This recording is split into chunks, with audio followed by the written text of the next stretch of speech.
大部分都是优点，但是有大概1.5个小缺点。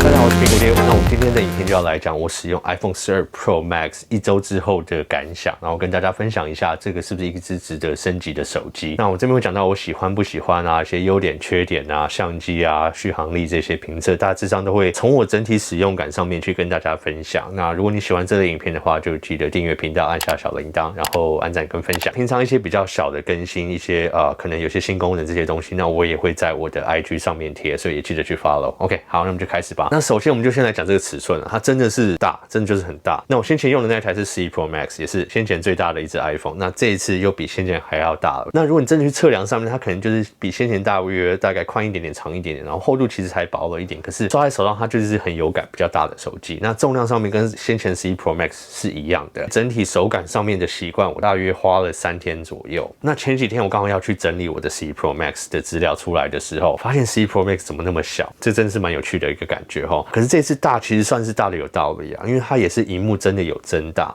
那这个虽然只是一点点，可是使用上蛮有感的。不管是在一般日常使用啊、滑手机啊、看 IG 什么等等，你都会感觉得出来，它萤幕真的是比较大。那如果你是一个又习惯看影片的人的话，那你又会更有感。这个萤幕看起来真的就是比先前爽了那么一点点。好，那所有都增大了，可是有一个东西缩小，那这个就是我先前讲大约那个 0.5 的这个小缺点，那就是续航力的部分。续航力我们先前有讲到，就是说它里面的电池容量是比先前11 Pro Max 小了大约 10% 左右，所以就算搭配 A14 晶片，这个整体省效方面，整个相减起来的话，在我实际使用上来还是有点差别。那我知道有很多人做续航力的测试啦，那有人测试出来的结果是12 Pro Max 好一点，有人测试出来的结果是11 Pro Max 还是好一点。那我就只能以我自己先前一模一样的使用情况，一样手机的资料转换过来使用状况来跟大家分享。跟先前11 Pro Max 比起来，大约就是差了大概 5% 左右，不算是一个非常大的差距。那平常一天使用下来的话，你大约可以感觉出来一点点差别啦。可是这边也要讲到，就是说 iPhone 11 Pro Max 是先前所有 iPhone 有史以来续航力最好的一支，所以除非你是从 iPhone 11 Pro Max 升级上来，除了那支以外，你只要是从其他所有的 iPhone 升级上来，你对这个续航力都会非常的满意，因为一定是比先前都还要好。那很多人在意的就是说这一台跟先前的我测试的12 Pro 比较起来好了多少？我刚好就是前天有一个一模一样的情况，我也是那一天一早就是去银行办事，跑2个银行，然后大概都办相同的事情这样子。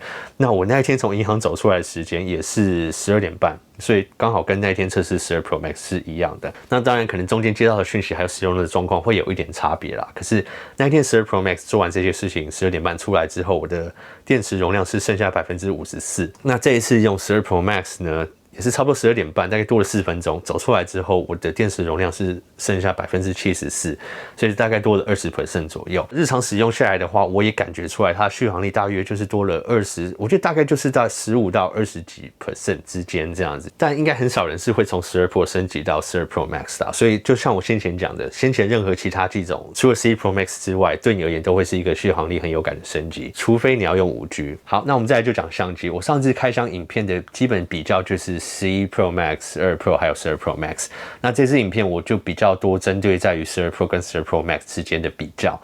那我必须说，在一般日光充足的户外拍照下面，我真的看不太出来它的差别。但老实讲，在光线好的时候，你可能用11去比，你可能也看不太出来。那这次12 Pro Max 感光元件尺寸变大的差别，当然就是在一些暗处光源不好啊，还有拍摄影片的时候会比较有感。那实际上测试下来也真的是这样子。我觉得在一般室内光源稍微低光源的时候，我在拍摄影片比较起来，我就看得出来差别。那甚至在晚上可能就是光源不是很充足的时候，在外面拍照，我这边讲的是就是说还是有一点点光哦，不是那种完全暗的情况下。那不管是在整体影片暗处的照片啊，还有它细节表现的部分，都是明显的比先前的机种还有其他12系列还要来得好，但这个差别也不是到天差地别啦。可是有的时候这一点点差距就是拍得到跟拍不到的差别。那至于照片的话也是有差别，我觉得最有感的就是在你要使用夜拍的时候，我可以感觉得出来，就12 Pro Max 在夜拍的时候，它的细节处理真的也是比12 Pro 系列还要好。所以你要考量一下你使用会不会用到我上述的这2个情况。那如果不会的话，我觉得其他的12系列对你而言都会非常的够用。那我们刚讲到影片方面的话，当然就要提到这次主镜头的感光元件防手震的位移。那这一点我是看得出来的，尤其是你在走路的时候啊，有一些比较突然的晃动的时候，我可以感觉得出来12 Pro Max 它在晃动下面的位移是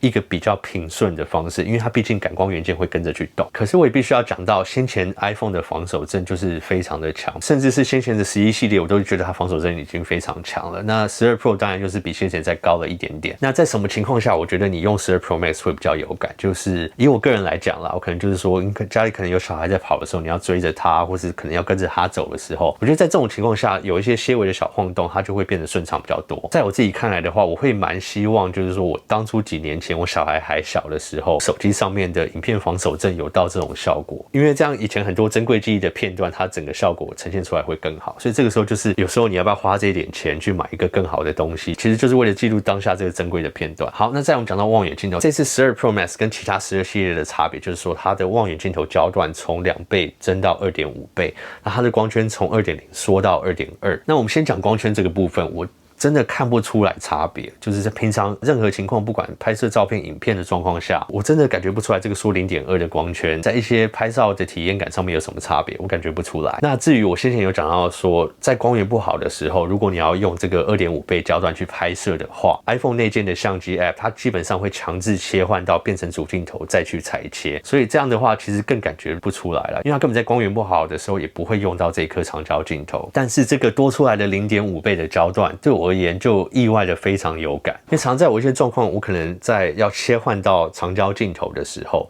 那先前切换到2倍的时候，就感觉好像有点不太够，你可能人要再走近一点。那这一次这个 2.5 倍，在我很多在餐厅啊拍摄一个什么物体的时候，我觉得一切换过去，这个构图是刚好，那我就觉得这样的距离够了，我就不用再向前近一点，这样抓起来的构图是我喜欢的。那其他在于拍摄物体的这些人像模式啊，或是拍摄人的人像模式的时候，这些压缩感，我觉得都是相较起来比先前感觉起来是更好用，而且也蛮有感的。那我也相信为什么苹果选这个 2.5 倍的焦段，而不是什么 2.2 啊或 2.7 啊或是3。那我觉得他可能就是精心比对之后，他觉得从2升级到 2.5 对一般人而言就是不会有一个太大的改变。如果你先前习惯的是2倍的焦段，那这次跳到 2.5 又不会让你觉得说突然拉得太近，但在真的使用它的时候，你也会觉得它比先前的2倍又更实用了一点。那这也很意外的让我使用这颗长焦镜头的频率比先前高，因为如果你们有看过我先前影片的话，我都会说那颗2倍镜头我不常用到，那这一次这个 2.5 倍我反而更会去用到它，因为它缩放的距离我觉得更足够了。好，那另外一点，像大家知道我是网美嘛，那平常当然会拍这些网美的食物照啊，从上面向下的这种视角。那在这种视角的时候，当你有很多不同的餐盘食物摆在一起的时候，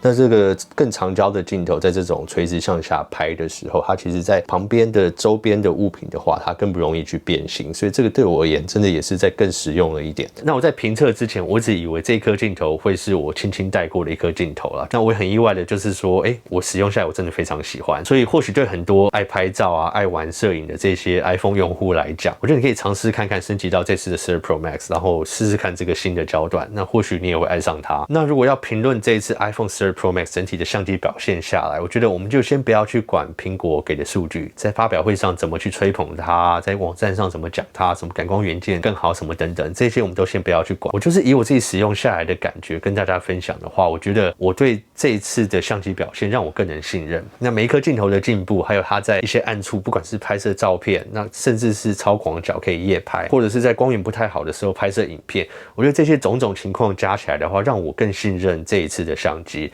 那也让我在实际使用上面，我觉得生活中在更多状况我愿意拿出 iPhone 来拍，因为以前可能一些比较严苛的状况，我觉得这个我拍不到这个我拍出来的状况会很不好。可是这一次的升级真的让我可以去应付更多的状况。那其实光这一点而言，对我而言升级到12 Pro Max 就是非常值得。但我也要老实讲说，对一般大部分的人来说，其实其他的12系列在一般的使用状况下都还是非常的足够，就要去思考是说，像我上述的这些情况，你到底真的会用到的是多少？那如果以我观点要给你建议的话，我觉得就是说，有一个最好表现的一个 iPhone 相机在你身边的话，可能你是一个随时喜欢记录家中一些回忆啊、一些珍贵画面的人。我觉得这种时候有时候好那么一点点，对你而言就是拍得到这个东西跟拍不到这个东西的差别。那可能在5年、10年后，你可能就会去想说，我当初那个画面，如果我用的是12 Pro Max， 可能在小孩在吹蜡烛的时候，它的这个成像表现啊，因为光线不太好，会更好一点。那我那个画面看起来会更漂亮。那这种时候，你5年后再去想这个问题的话，你花那个钱，那段时间珍贵的回忆你也买不回来了。所以很多人可能会问说，我为什么在 iPhone 的评测上面都那么着重于相机部分的评测？那这个其实就是我自己真实使用上面的分享啦。可能也有观众讲说，如果要花这个钱，为什么不去买一台好一点的相机？这当然是对啦。我觉得如果你是一个愿意带相机在身边的人，像有人说，甚至不是专业相机，或是像 Sony RX100 啊、ZV-1 这一类的小型随身相机，它的拍照的效果啊，还有这些影像的成像啊，甚至在暗处的录影都会比 iPhone 来得好。这样讲也没有错，这个也是真的。可是我觉得就是要问你自己，你平常会不会愿意带那么多台东西在身上？如果愿意的话，当然是越好的相机，你可以捕捉到越珍贵的画面是越多。可是在我自己而言的话，我觉得可能说一个家长的角度啦，可能你平常要带小孩已经手忙脚乱，你要追着小孩啊，然后你要多带一个东西，有的时候其实是可能有一点不太方便。那手机这个东西是你随身都会携带，对不对？那不管是你要接电话啊、简讯什么，你随身一定会带着这个东西。有时候珍贵的一个片段、一个时间出来的时候，你一定是随手有什么东西可以拍到它，你就去拍它，而不要再去想说，我要去拿我的相机出来去拍，因为有时候那个几秒，这个时间点就过了。所以真的要自己考量一下自己使用的状况是什么。有人就是不太介意每天背着一台相机出门，那可能相机对他而言更是一个随时会抓在手上的东西。那这样 OK 没问题，你就带着你的相机出门。那如果你不是一个会去这样做的人，我觉得有一台非常好相机的手机对你而言就会非常重要。那当然我们也要知道说，手机在很多方面来讲都不会比任何真的专业的器材还要来的专精啦。可是它也是目前时代唯一一台可以把那么多功能集合在一起的一个装置。但手机发展到现在这个进步，我觉得有时候差1代到2代，你的进步啊不会非常的显著。那以这次12系列跟前2代比起来，我觉得最大的差别可能就是相机，那再来就是可能 5G 吧。那至于 5G 这一点，有人讲必要不必要，或者是说它对电池续航力上面的差别，我觉得这个就是很难一般人去评断啦。因为如果我们自己本身不需要这个东西，当然就不会去考量到。可是对真的需要 5G 的人来说，我觉得他们也会想办法去弥补掉这些小缺点，像是可能带个行动电源啊，或者再来可能会出的电池壳。但如果你使用的是2代之前的 iPhone 的话，我觉得你不管升级到12系列的哪一支，都会是全方位非常有感的升级。那如果要单从我11 Pro Max 升级过来的角度来讲，我觉得会有点不太公平啊，因为毕竟才差1代。可是我刚好先前去整理我旧的iPhone 7 Plus 还有 iPhone 10，哇，那使用下来真的是天差地别。我说真的，我以为不会差别那么大，但是真的去用它，我就觉得不管是在整体的顺畅度啊，还有它的相机上面的处理跟演算法上面，都是一个非常非常大的进步。所以整体的感想，在我使用12 Pro Max 1周下来，这次升级上来到12 Pro Max， 跟先前升级上去到11 Pro Max 相较起来的话，觉得12 Pro Max 整体的升级对我而言是更完整的。那第一就是它在外观设计上面的改变然后还有萤幕尺寸上也是真的升级 ，A14 晶片顺畅度升级，4G 到5G 也算是升级。然后相机上面主镜头的感光元件尺寸升级，然后防手震的等级升级，然后超广角的画质啊，还有增加夜拍升级，然后长焦镜头的倍率也升级，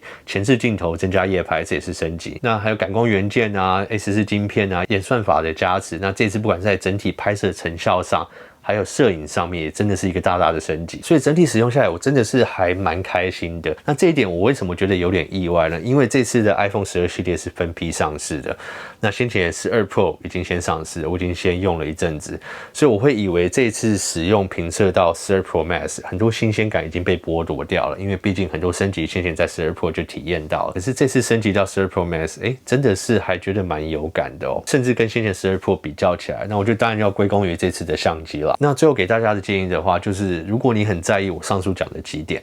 相机啊、续航力啊，还有萤幕的大小，我觉得12 Pro Max 当然是唯一的选择。那这次的相机又是真的跟其他3支有一点点差距出来，那这个差距大小的程度，那你们也看到，那就是看你觉得这种情况下你用不用得到。如果真的都还好的话，那像我身边的人问我，我也是给一样的建议。你平常多常用相机还好，你什么时候会拍照？